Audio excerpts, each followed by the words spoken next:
Welcome to Insurance, Investments, and All About Town podcast. Our podcast is dedicated to empowering listeners with knowledge they need to navigate home and auto insurance, healthcare insurance, make smart investment decisions, and stay informed about local happenings. We provide insights and practical advice, helping you preserve your financial future while staying connected to your community. Tune in as we break down complex topics into actionable steps for a better, more informed life. Wow. All one take. Yeah, he's getting good. You're getting good. I'm getting good. Well, welcome to episode 8. Yes. So here we are in May already. We've been doing this 8 months. That's crazy. Isn't that to crazy? Think about. Yeah. When we first started? Yep. Yeah. That was awesome. So, all right, you know where I start, right? Yep, number of views. And this cat out of the bag, I told her a couple weeks ago. You did. A week ago of how many we were at then, so we'll see how close you can get. Just so you know, I nailed it. When he asked me at that point how many views there were, I threw out a number and I nailed it. You actually did. So, all right. Throw it out. This is as of yesterday. As of yesterday, 53. Oh, you're a little high. Oh, darn it. You're a little high.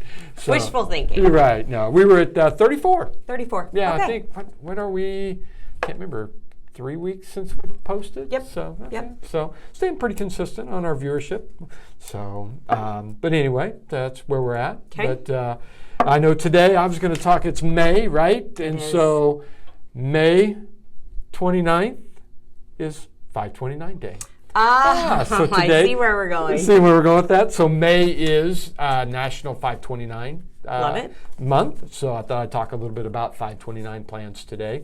I think you were going to talk about some ACA compliant and what I think plans are not compliant when it comes to ACH. So that's what we're going to talk about a little bit today. So, but I thought we'd change it up a little bit today. I know you and I kind of talked, and we thought we would just kind of see what, give some information kind of where the industries, each one of our industries, maybe where they've been over the last month, and kind of so people can kind of get caught up of, hey, what's going on in industry. I know we've always talked about a little bit about certain products, but you and I talked and thought, hey, let's let our 34 listeners know what the hot takes, right? Just what's recently been happening. You got it. So do you want to kind of visit a little bit about what's kind of going on, kind of in the insurance world? I know, just visiting with you a little bit, I know there's been a few changes, a few, I think, companies, kind of getting out of the industry or getting out, I shouldn't say the industry, getting out of, like I think the marketplace or something. Yep. But yeah, tell us a little bit about kind of what's gone on over the last month. Sure. Some of the, I'll hit up 3 main things maybe that have happened recently here in the health insurance industry. The first one you alluded to was kind of a little bit of a shakeup in marketplace insurance. It was announced that in 2026, yes, as people go to enroll in the marketplace January 1st of 2026, Aetna is actually exiting the marketplace. Okay. Yep. So there will be one less marketplace carrier that you can get your insurance from. So that is a disruption, obviously, to anyone who's been with an Aetna plan for any number of years. You may be used to automatically re-enrolling in that plan. Right. This year, you're going to have to pick a new plan. So reaching out to your local broker to discuss what your options are is a great idea, right? Let them help you find something comparable, find another plan where your doctors are in network, your pharmacy's in network, and go from there. So that is number one, right? So that's a big one, right? It is. That's it's a big one. Yeah. Secondly, due to some some COVID guidelines, there were some extensions in applying and maintaining Medicaid and CHIP programs. Those have since expired, so they've seen about a drop of about 800,000 enrollees in the Medicaid and CHIP program. Wow. If that has happened to you, if you are someone who has recently found out you've lost that benefit, you do have 60 days to enroll in a marketplace plan, most likely with a subsidy. So make sure that if you're in that situation, you also reach out to a broker and get that taken care of. Lastly, and this one's pretty new, United Health Group, which is United Healthcare, had a couple of things happen here within the last week. The new CEO has stepped down.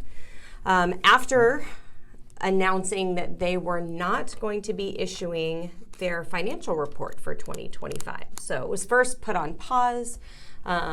They've now decided that they have put that on hold indefinitely, citing unexpected healthcare costs. Yeah. And those really have come in the form of Medicare Advantage plans. So I expect to, in light of that, right, see a shakeup there maybe for 2026 Medicare Advantage, either a change in programming, who knows? It can be as simple as, changing plans, deductibles, maybe some of the perks will be decreased for that Medicare Advantage plan so that they're still profitable for the carrier. But those are the three main things, kind of, hot takes that have happened here within the last 30 to 45 days in the healthcare industry. Okay. Well, it's kind of big, like you said, with Aetna, right? Exiting. I mean, that's huge because, like that you said, huge. there could be. I don't remember if you said how many people there were that could be affected there. I heard 800,000, but I think that's on the Medicare and CHIP enrollment. But it's still going to affect some people. Oh, it's going to affect a lot of people, especially. Here in the Kansas City area, I know that those Aetna plans on the marketplace are really popular. A lot of them have, $0 virtual care at a CVS. Wow. Which has been a really, really popular plan. So, well, Aetna too is a you said CVS, right? Mm-hmm. Yeah, it's owned by CVS. It is, yes. Yeah. So of course it's gonna affect. Yep, and it's gonna affect all of that. Yeah. So you'll might have to look for a new plan. Well, Tara can help you. I can. So, yeah, but well, that's good information. Kind of what's happened over the last 30 days. A little bit in my world, right? We've seen the market this year kind of misbehave a little bit. Yeah. It has rebounded. As the shooting of this podcast, it has kind of rebounded a little bit. But the Dow Jones Industrial Average, with the little run up we've had here of recent, has moved the Dow Jones out of what we want to call correction territory. Mm-hmm. Correction territory is anytime you see a 10% pullback, that's considered correction territory. And we've seen the Dow Jones actually come out of that correction territory. Mm-hmm. So that's something we've seen. We call NASDAQ has had a nice little run. NASDAQ took the biggest hit when all this market turned south. The NASDAQ is heavily, a lot of the companies that are in the NASDAQ are tech related. Tech has really taken the big hit over the last, it's called 45 days, 45 days to 60 days is we've really seen the tech market take a hit. But we're starting to see that turn a little bit in the tech world. And then the S&P 500, which is the 500 biggest companies in the United States, they've actually been on a little bit of a run, record-setting run actually. They were on a 9-day stretch of where the S&P 500 was up 9 straight days.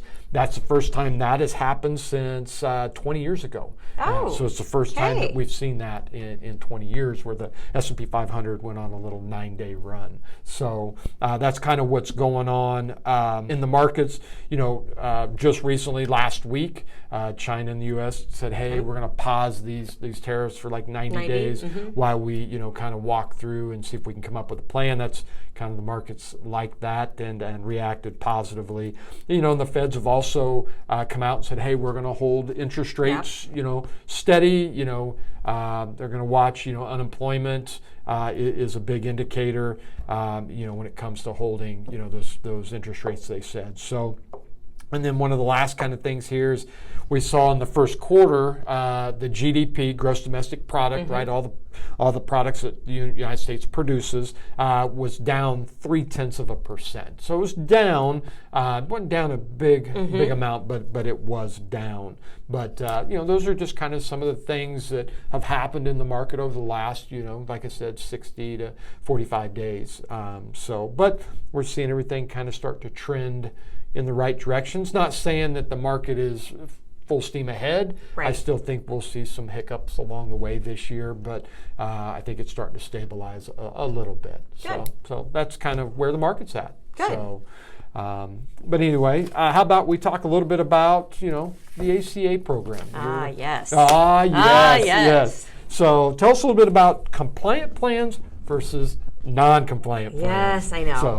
So I obviously get this question a lot. Okay. So ACA compliant plans, let's start with the ACA. So that's the Affordable Care Act of 2014, right? That kind of changed healthcare as we know it, brought down some mandates on what a plan has to contain, right? Or cover in order to be qualified. Well, we won't call it qualified. We'll call it compliant. Compliant, okay.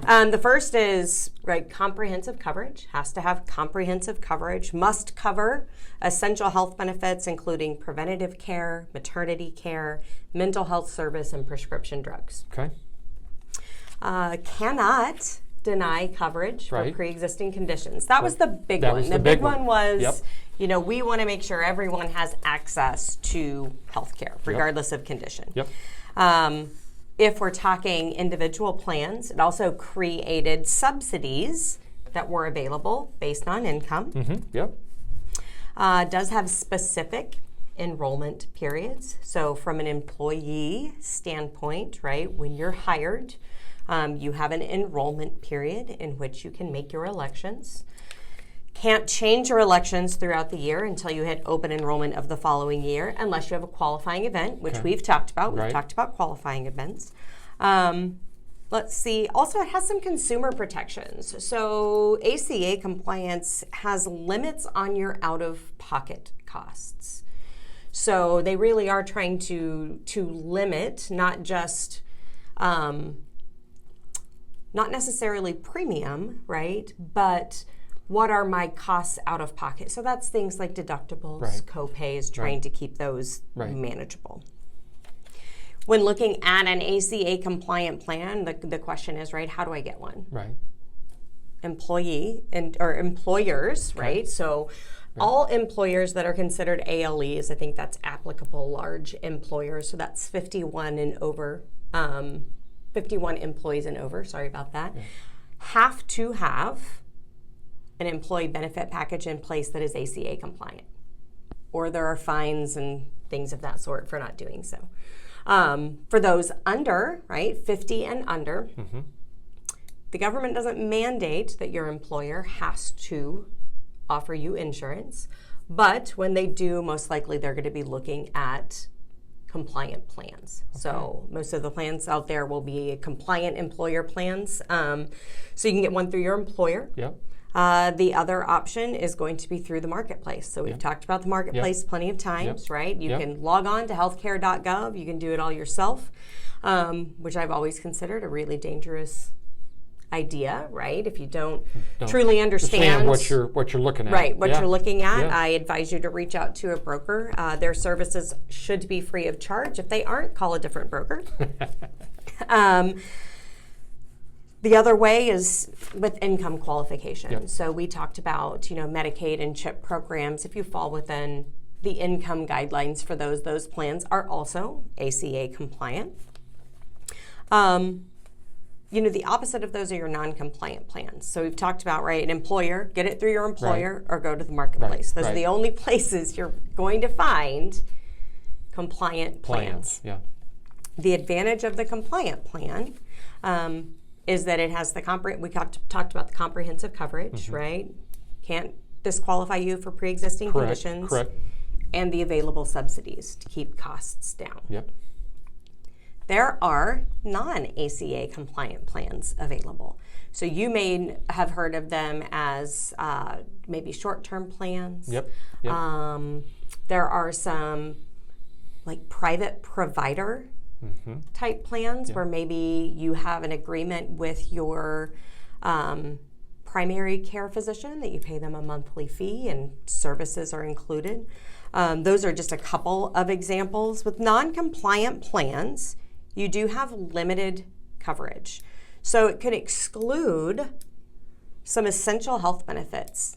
Mental health benefits are typically excluded. Pregnancy, so maternity care, typically excluded. Pre-existing conditions, so these are underwritten plans. So if you have a pre-existing condition, you can be declined for those types of plans. Now they typically are lower premium than what you're going to find maybe on the marketplace, especially if maybe you don't qualify for a subsidy. but you're sacrificing some coverage and taking on that risk yourself. So depending on your financial situation, your medical situation, right? Your health situation, it may or may not be a good fit. They're typically quite a bit less upfront, but definitely have higher out-of-pocket costs, limits to coverage. They do have flexible enrollment, so you can actually get a short-term plan or a non-ACA compliant plan any time of year. You don't have to have a qualifying event, doesn't have to be open enrollment. You can enroll at will. Oh. They typically do have a shorter term focus rather than more of an annual plan. Yeah.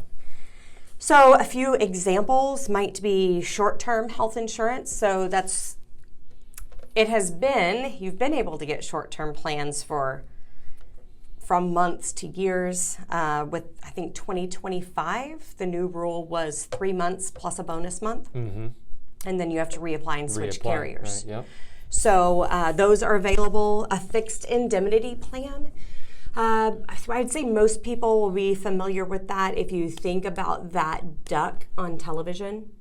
Right? So he says, if you break a leg, we'll send you money. Right? So that's an indemnity plan. An indemnity plan pays you in the event you have certain incidents happen, we'll say. Discount plans, those are going to provide you just discounts on services, but not true coverage.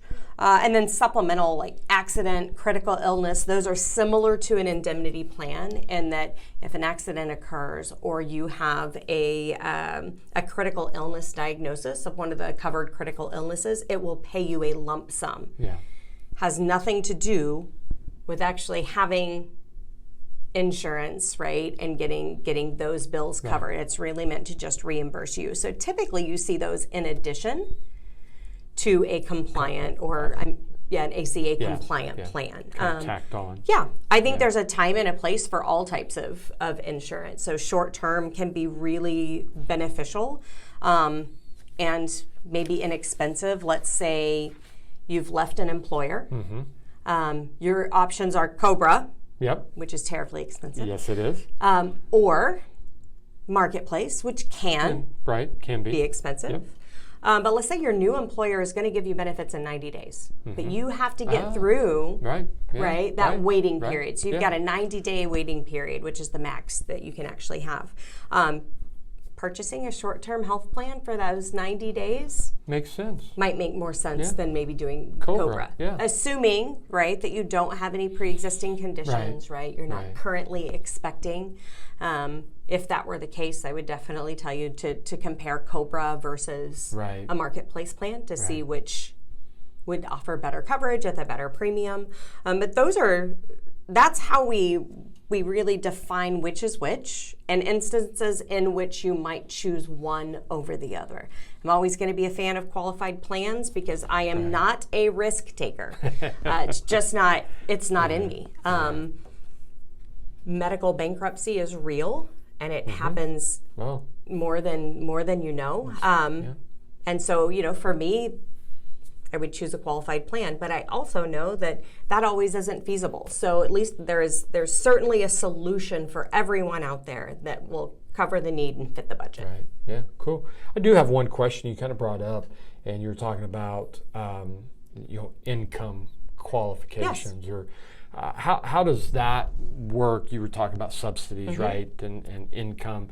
Is there is it tiered? I mean, how? Or hey, that's a whole other podcast. We need to break it down. Yeah, it's household income. Household income. Yep, household income. But you have to think it's all relevant to premium. Premium is relevant to age.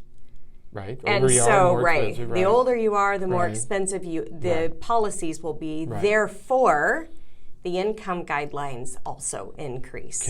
Yes. Got it. So, somewhere between, if you're Medicaid eligible, it will kick you out and tell you you're Medicaid eligible. So you've got to first breach that, and then it can be anywhere in between. Yeah. Okay. It probably could be an entire podcast, but there are not specific brackets set out that tell you exactly what. Here it is. It's got it. Yeah. Typically what I do is when I sit down with, a family or an individual who's looking at Marketplace coverage, the information I need is date of birth on everyone in the household, right? And household income. And I can quickly put that in a calculator that's going to tell me what your subsidy is. And then we go back, right, and apply that subsidy to premium to see what. And go back that way. I've seen everything from as little as, $0 premium. There's a sweet spot where you can qualify for $0 premium, right? So you're not quite Medicaid eligible, but maybe your income for the number of dependents and your age is in a nice spot where you're going to get essentially $0 insurance. And then I work with families that can't qualify for a subsidy because they make too much. So okay, right, that's good. I know when you mentioned that, it kind of I know there's levels. I always hear people talk about the subsidy, and I can't make too much money because I'm going to end up paying more for my, so especially dealing with individuals, business owners, things like that. They're like, hey, I got to be careful because it knocks that. And the subsidy is really an advanced tax credit. Oh, is that what? So that's really what it is. You're working from an estimated advanced tax credit. So got it. If your income changes throughout that year, it can change that credit at the end of the year. So it's going to true up at tax time based on line 11, right? Your AGI on your 1040. And so if you've estimated your AGI to be lower than what it actually is. Adjusted gross income for you people out there, AGI. You could owe the government money back. Yeah. Adversely. Because they're giving that to you up front. Correct. Yeah. Yes. So. Adversely, right, if you make less than you thought you were going to make, there may be an additional credit allotted to you at the end of the year. At the end of the year, yeah. Oh, good information. I opened up a whole new can of worms. I know, right? So, well, I was going to talk about, like I said, it is May.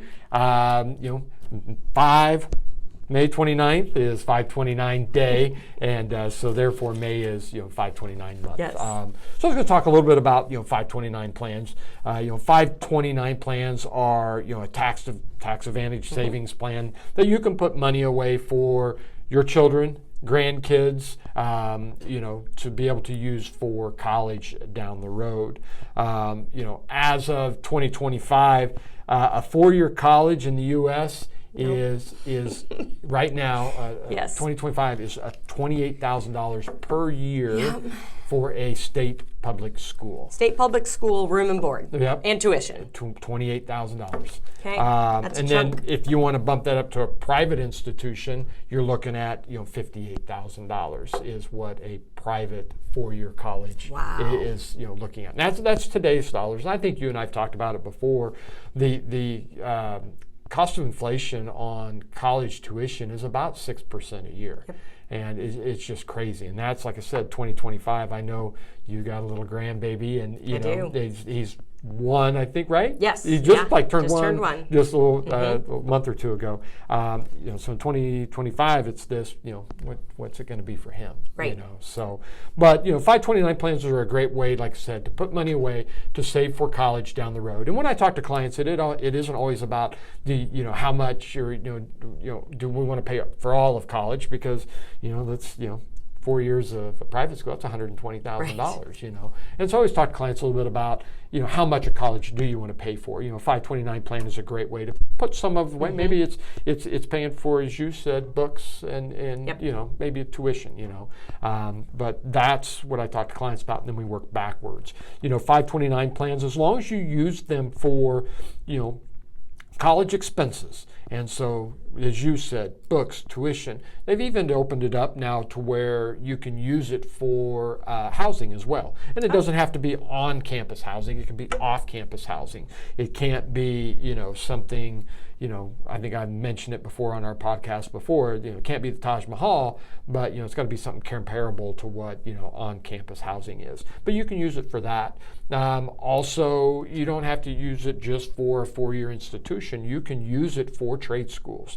The Department of Labor actually even passed where you can now use it for K through 12. For private schools, you can even start using it. I've got a client, I think I've mentioned it before, that's what they do. They're paying their private schooling, not all of it, a portion of it is they're using the 529 to pay for their private schooling. So, that's couple big things, study abroad, right? You can use it overseas, doesn't have to be just used here in the United States, so as long as you're using it, a computer anymore. Okay. Yeah. You got to have a computer for college anymore, so you can use it, for, even to purchase a computer to, go off to school. One thing I know I feel like I've talked to you about because you've got the grandson, but it doesn't have to be just you, that funds the 529 plan. It can be grandparents, friends, relatives. They can all, pay into the 529 plan. So, like I said, 529 plan, to kind of come back to it, is, it's one of those, how much do you want to pay for college? And, that's when we can decide, how much do we need to put into a 529 plan. You can do it on a monthly basis. You can do it all at one time. There's many ways you can fund a 529 plan. Now, does the 529 belong to the child, or the parents the custodian, and could switch the money between, so let's say, child, the firstborn decides not to go to college, or there's money left, right? They decide to do something different. Can that be? Yeah, good question. So the custodian always owns the account. The minor, the child, never owns the account. So it's the custodian. So for instance, you would own the 529 plan for your grandson if you opened it, okay? Grandchild number 2 comes along. Grandchild number 1 gets an academic full ride scholarship, doesn't use it. You can change the beneficiary on it to the second grandchild. So to answer your question, yes, you can pass it down as well. And I think I've even mentioned it before that you can go back and do some of the continuing education yourself if you wanted to, and use funds from the 529 plan as well. Okay. So, but that's a great question. Yeah, you can pass the additional funds or whatever down to multiple, generations if you really wanted to. So, great question, on that. So, and then the last thing I was going to touch on just real quick, the IRS also opened up a year or two ago that you can take up to $10,000 of your 529 plan. If you have some left over, right, you did have some student loans, you can take up to $10,000 to help pay down or pay off student loans as well. So that Very came about, interesting. that came about, a couple of years ago. So, but that's kind of it, when it comes to 529 plans. Be glad to, dive deeper in if you're interested, just reach out and call me, email me, text me, whatever, and I can talk to you a little bit more about, 529 plans. So, but that's kind of all I had on 529s. Perfect. I didn't want to go too far into. I just want to kind of scratch the surface of it a little bit, since it is, 529 month. So when you started in with all of your, May and the 29th, all I could think of was Justin Timberlake. It's gonna be May. You don't? No. Okay. Yeah.